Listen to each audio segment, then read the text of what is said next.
행안위에서 그 정부조직법 법안 처리가 될 때 차관이 참여하셨어요? 아닙니다. 그날 신문규 실장님만 참여하셨죠? 예, 그날 원래 저희가 겹쳐가지고요. 타상임이 제가 뭐가 겹쳤는지 모르겠는데 저희 법안 소위하고 행안위 그 법안 소위가 아무튼 겹쳐가지고 저는 이쪽으로 오고 네. 그쪽에 우리 실장이 참석을 했었습니다. 네, 알겠어요. 교육부가 정부가 국회를 좀 어떻게 보고 있는지 장관님이 연속 계속 참석 불참하신 거하고 저는 무관하지 않다고 생각합니다.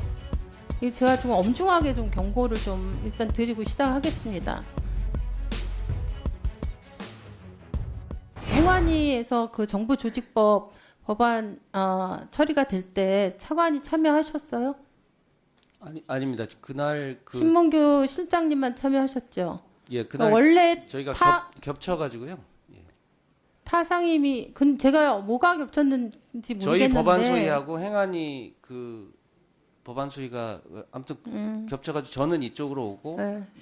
그쪽에 우리 실장이 참석을 했었습니다. 네, 알겠어요. 그거는 뭐 그럴 수 있다고 보고 또 지난번에 우리 법안 소위를 할 때 몇 시간 전에 2시로 잡혀 있었던 거를 차관 일정이 뭐 일정 관계상 1시간 늦춰서 하든가 아니면 기조실장이 차관 대리로 앉아서 하든가 이렇게 이제 얘기가 왔어요. 저는 이거는 진짜 지금 그 교육부가 정부가 국회를 좀 어떻게 보고 있는지 장관님이 연속 계속 참석 불참하신 거하고 저는 무관하지 않다고 생각합니다. 그래서 그런 부분들은 국회에 대한 기본적인 존중 있잖아요. 이런 것도 말로 되는 게 아니고 구체적인 행위에서 나타나는 거기 때문에 제가 좀 엄중하게 좀 경고를 좀 일단 드리고 시작하겠습니다. 우리 위원장님께서도 유보통합과 관련된 말씀을 해주셨는데 그날 11월 23일 날 그 행안위에서 이 정부 조직법이 통과될 때 그때 이제 부대 의견 4개가 달렸잖아요. 예. 예, 이것과 관련해서 제가 이제 속기록을 봤습니다. 근데 그때 이제 문제가 주로 됐던 건 예산이었어요. 예산. 차관 우리 그 방에 와서 우리가 협의할 때도 제가 강조를 했었는데 이 예산 문제를 정확하게 처리해야 된다. 이렇게 문제 제기했었고 사실은 행안위 위원장님께서도 그 부분에 대해서 문제의식을 가지고 계셨기 때문에 당일 행안위 회의에서도 구체적으로 질의하시고 짚으셨습니다. 속기록에 보면은 김교용 행안위 위원장께서 부대의 의견 1번에 대해서 이렇게 말씀하셨습니다. 보건복지부에서 이관되는 예산의 단순한 합계를 말하는 게 아니고 그 이상의 국가 차원의 추가 국고재정 지원 방안을 마련해야 된다. 이렇게 말씀하셨고 4번 또 부대 의견에 관해서는 그 학부모 부담 경감과 관련해서는 단순히 학생 수 감소로 인한 지방교육청의 잉여 재원을 통한 소극적 재원 마련이 아니고 이것도 국고를 통한 직접적 지원을 의미하는 것이어야 합니다. 이렇게 이제 말씀하셨습니다. 예. 그리고 이제 실장에게 답변을 요구했고 실장의 답변에 대해서 뭐 이러저러한 좀 구구절절한 얘기를 좀 했었는데 위원장님께서 기조실장님께서 답변만 정확히 해주시라 이렇게 요구하셨고 기조실장이 그렇게 하겠다 위원장님의 요구대로 하겠다 이렇게 명확하게 답변을 하셨어요.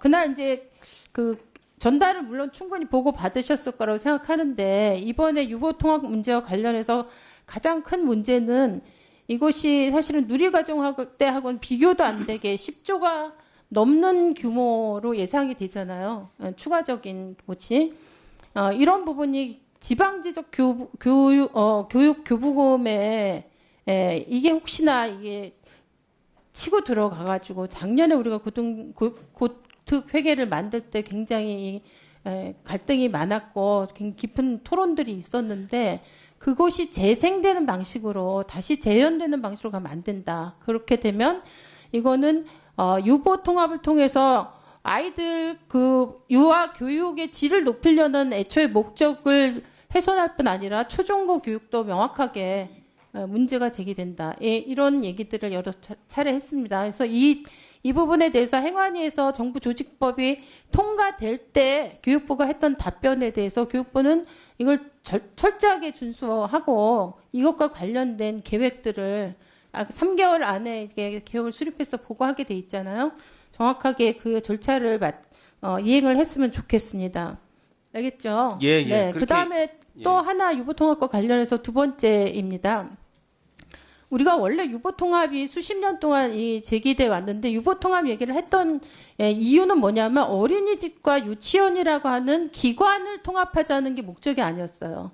그러니까 똑같은 누리과정이라고 하는 같은 교육과정으로 교육을 받는 동일한 연령의 아이들이 어떤 기관에서 다니고 있느냐에 따라서 차별적인 이런 교육 환경에 놓이기 때문에 이 차별을 해소해야 된다. 이게 사실은 유보통합이 필요하다고 했던 가장 중요한 이유이기도 하고 목적이기도 합니다. 그런데 우리나라 어린이집의 특수성은 뭐냐면 누리과정을 적용하는 3세부터 5세까지의 아이들 유아만 다니는 게 아니고 0세부터 2세까지의 영아도 사실은 어린이집에서 돌보고 있잖아요. 그런데 문제는 뭐냐면 이 유보통합이 정부 조직법으로 구체화된 게 뭐였냐면 보건복지부에서 하고 있던 보육 업무를 완전히 전면 이관하는 거예요. 교육부로. 그렇게 되면 이거는 제가 볼 때 교육부나 교육청이 이 업무를 이제 담당하는데 교육부나 교육청의 아주 본질적인 성격의 중요한 변화가 오는 거예요.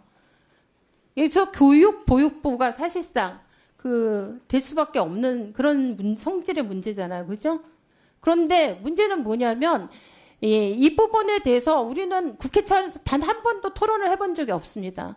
3세에서 5세까지 어린이집의 그 누리과정 대상 아이들과 유치원에서 유아학교에서 배우고 있는 아이들이 동일한 조건에서 유아학교로 뭐 통합돼야 된다는 건 아무도 의견이 없지만 도대체 0세에서부터 2세까지를 교육으로 볼 것인지 제가 지난번에 질의할 때도 얘기했지만 영아 예방접종이라든가 보육료 정산 지원이라든가 이런 걸 이제 앞으로 교육부와 교육청이 해야 됩니다. 근데 이런 거는 제가 볼 때 굉장히 중요한 어떤 변화에 관련된 문제인데 한 번도 국회에서 토론하지 않았고 제가 알기로는 어린이집 쪽에서는 이런 문제에 대해서 뭐 일부 논의가 있었을지 모르지만 이 업무를 맡아야 될 실무 담당의 실질적 기관인 교육감들도 이게 논의를 안 했습니다.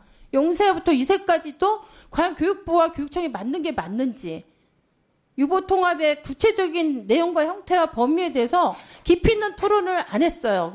그러니까 우리는 아무런 사회적 합의도 없는 상태에서 그냥 정부조직법을 복지부 업무를 교육부로 이관한다는 아주 단순한 방식으로 이 문제를 그냥 퉁쳐서 사실상 논의도 제대로 못한 상태에서 교육부와 교육청은 이제 0세부터 2세까지도 책임을 지는 그런 정부 부처가 된 거예요. 저는 이렇게 가면 안 된다고 봅니다. 왜냐하면 0세부터 2세까지는 누리과정이라는 교육과정이 아니고 영아에게 적용되는 표준 보육과정을 지금 얘네들은 적용받고 있거든요. 완전히 성격이 다른 거예요. 이 정도로 만일의 경우 이 교육부와 교육청의 업무가 달라지고 그 업무 범위가 이렇게 넓어지고 질이 달라지는 거예요. 그냥 범위가 아이들이 대상이 확대되는 게 아니고 그 업무의 질이 달라지는 건데 그럼 이 부분은 저는 사후적으로라도 이 교육부와 교육청과 그다음에 관계자들 국회 포함해서 충분한 전원 논의와 합의 과정을 거쳐야 된다고 생각합니다. 어떻게 생각하세요? 예, 답변 드리겠습니다. 먼저 아까 정부 조직법 통과될 때 부대 의견으로 있었던 3개월 내 보고에 특히 재정 운영에 대한 계획, 저희가 통합 모델 시안이 나오면 아마 추계도 가능하고 추가로 소요되는 비용이 얼마가 될 거다라는 게 가능하기 때문에 그 약속드린 대로 국고 지원을 줄이는 게 아니고 오히려 국고 지원을 늘리는 방향으로 해서 대안을 만들어서 보고하겠다는 말씀 드리고요. 두 번째는 저희가 정부조직법을 먼저 개정을 한다 해서 지방에 있는 현장에 어린이집을 관할하는 시군 구청의 업무가 교육청으로 넘어가는 건 아닙니다. 현 체제가 그대로 유지된 상태에서 중앙부처만 어린이집 정책에 대한 업무가 넘어오게 됩니다.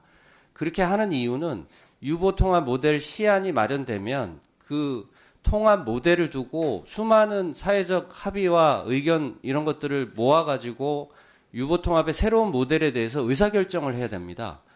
그렇게 의사결정하는 동안은 현재하고 현장에서는 달라지는 게 아무것도 없습니다. 중앙에서 이렇게 통합을 하고자 하는 거는 그런 의사결정 과정에서 나오는 갈등들을 효율적으로 교육부 중심으로 해소를 하는 거버넌스를 만들자는 첫 걸음을 만들자는 의미로 정부조직법을 개정을 하는 거고요. 그 다음에 아까 말씀 주신 그 영아 예방접종이라든지 또 그 어린이집 업무하고 관련이 없는 아동 업무는 스틸 복지부에 그대로 남게 됩니다. 그래서 저희들이 가져오는 거는 어린이집에 대한 업무, 그 다음에 그 양육수당이라고 그래서 그 어린이집하고 그 직접적으로 연관되는 업무만 가져오게 되는 거고요. 그래서 그 지금 이제 사회적 합의나 교육청하고 또 자치단체하고 논의할 거는 논의의 장을 만들어서 효과적인 의사결정 체계를 만드는 작업을 정부 조직법으로 하고 이제 시작을 해야 되는 단계입니다.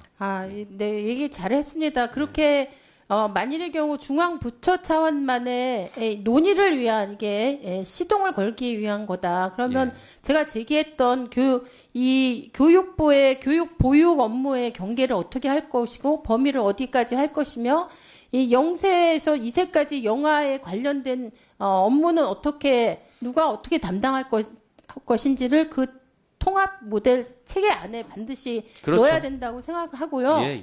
그 다음에 이 부분과 관련해서는 그러니까 저는 아까 얘기한 것처럼 사회적인 합의 과정이 있어야 된다. 그러니까 교육부에서 일부 관계자들 몇 사람들이나 전문가 몇 사람 모여서 이걸 주먹구구식으로 할 문제는 아니다. 굉장히 중요한 문제이기 때문에 그런 사회적 합의 과정을 반드시 거쳐야 되고 그것과 어떻게 이 부분에 관해서 사회적 합의를 만들어낼 것인가에 대한 계획을 전 세워야 된다고 봅니다. 그래서 그 계획을 교육부에서 세워서 저희 위원실하고 교육위하고 좀 공유를 좀 해주시면 좋겠고요.